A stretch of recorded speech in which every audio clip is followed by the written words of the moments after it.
Hi, Dr. Mayadana again. This is the part 2 of chapter 1, Atoms and Elements. So, in the periodic table, you have seen the elements in the periodic table, but there is always the mass of each atom. The the listed one, the mass that you have to, because any all the elements present in like a many forms. If you take hydrogen, there's hydrogen, deuterium, tritium. So there are many forms. The isotopes are the atoms of the same element, but they have same, because if the same element, the only unique feature is they have same number of protons, but different number of neutrons. So what are the isotopes? Atoms with same number of protons but different number of neutrons. So this is the way of representing an element X, Z, A. What is C? Atomic number. Atomic number, number of protons. A is the mass number, number of protons plus neutrons. So this is the mass number. So then the C is the atomic element, and then the atomic number and the mass number. So in the isotopes, all the Z's are same, but the mass number is different. So if you think about the isotopes of hydrogen, hydrogen 1, 1. If you think about this hydrogen, how many protons? 1. How many neutrons and protons? How many neutrons here? No neutrons, because you already know one proton. This is the proton and the neutron. So it's no neutrons. Deuterium 1, 2. One proton, one neutron. 1, 3. One proton, two neutrons, right? So like that. So you always, in if you subtract the mass number by the atomic number, you get the number of neutrons. So how do you find the atomic weight? So atomic weight in the, if you take the hydrogen sample, you have all these three atoms. So you have to take the mass of each. You have to take the mass of each isotope to the account. But there's another thing. Even though you have all these three isotopes, the abundance of these isotopes in a sample, if you take 100 grams of hydrogen, you have maybe 70% of protonium, uh, 15% of deuterium, 15% of tritium. So you have to take, okay, you have hydrogen 1, 1, but it's only 70%. Deuterium, only 15%. Tritium, 15%. So you have to take that percentage into account. Let me explain you how to find the atomic mass.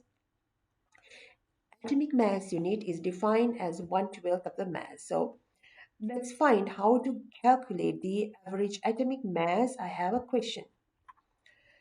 So the naturally occurring chlorine is has chlorine. So this is not, it's a printing mistake, but this is the number of protons of chlorine. So you know how many protons in the chlorine. How many? You go up 17. So you go up the periodic table. You see, look at the chlorine. It's 17.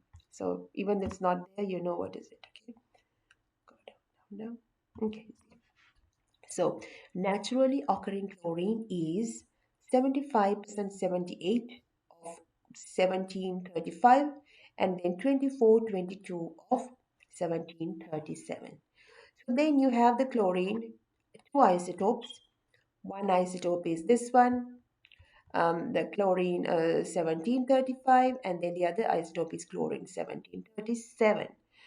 So before I look at this question, the chlorine 35 has how many protons? 17. How many neutrons? 35 minus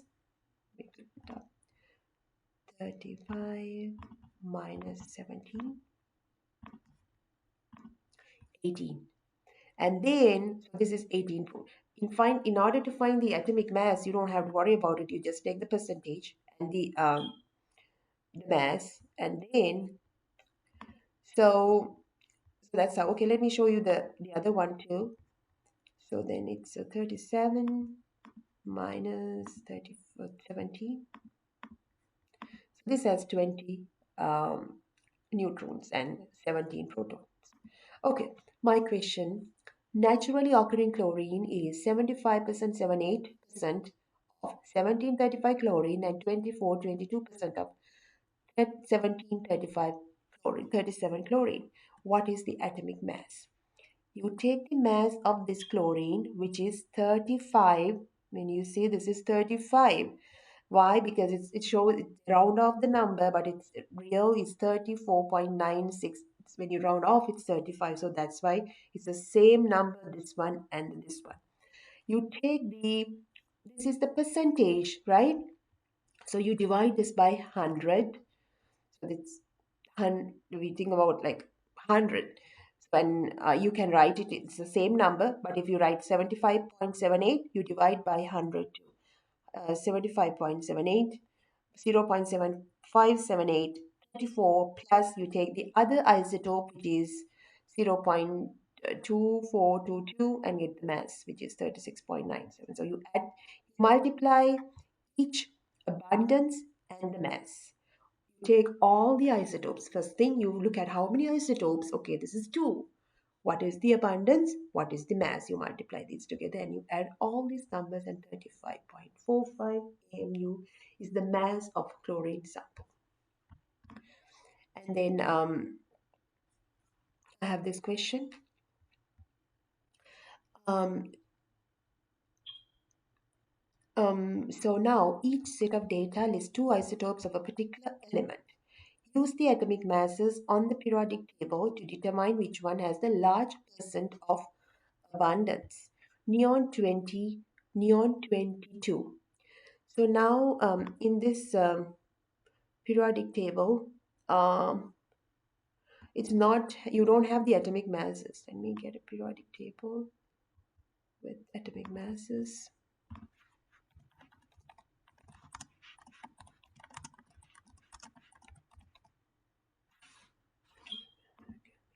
Good one. I hope I get a good one.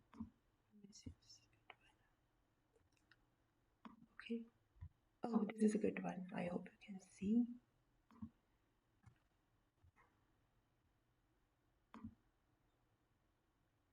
Oh yeah, this is better. Oh, this is a good one. So you see this periodic table. If I look at my question, I have neon 20 and neon 22. They ask me what is the most larger percent. So think about this way. If you look at this question, you see chlorine have more percentage of 35, less percentage of 37. So when I calculate the my abundance, I get more, my atomic mass, I get close to 35.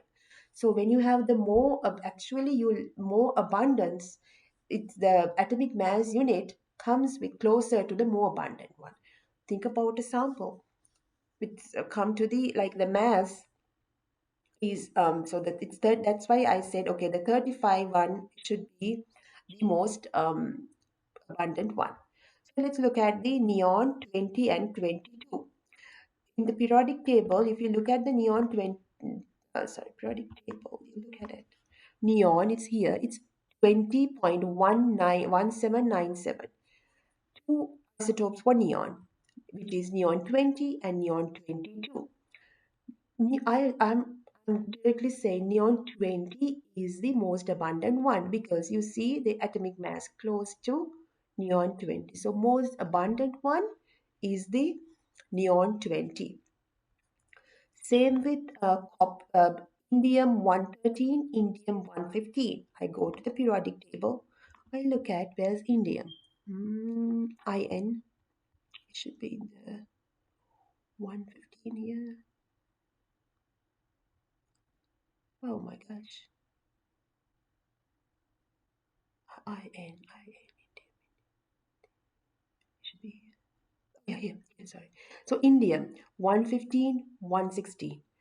It's close to 115 because 1148 close to 115. Copper 65, I think. Copper. Sorry. So many presentations. Okay. Copper 63, 65. You go to copper. Copper is here. Yeah.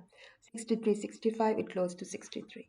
So that's how you find, okay, which one is closer. Okay, and then I think and there's another question I'm going to explain you. Um, the percent abundance of two stable isotopes copper is 62 9 29, and then the 65 is this one, are 69 and 30 respectively, determine the average atomic mass. What are the things you need? Mass and the natural abundance. You take two isotopes of the same element, you get the mass of it, multiply by the abundance. You get the mass of it, multiply by the abundance, and then you add them together, and then you find the average atomic mass. So that's what I have done here.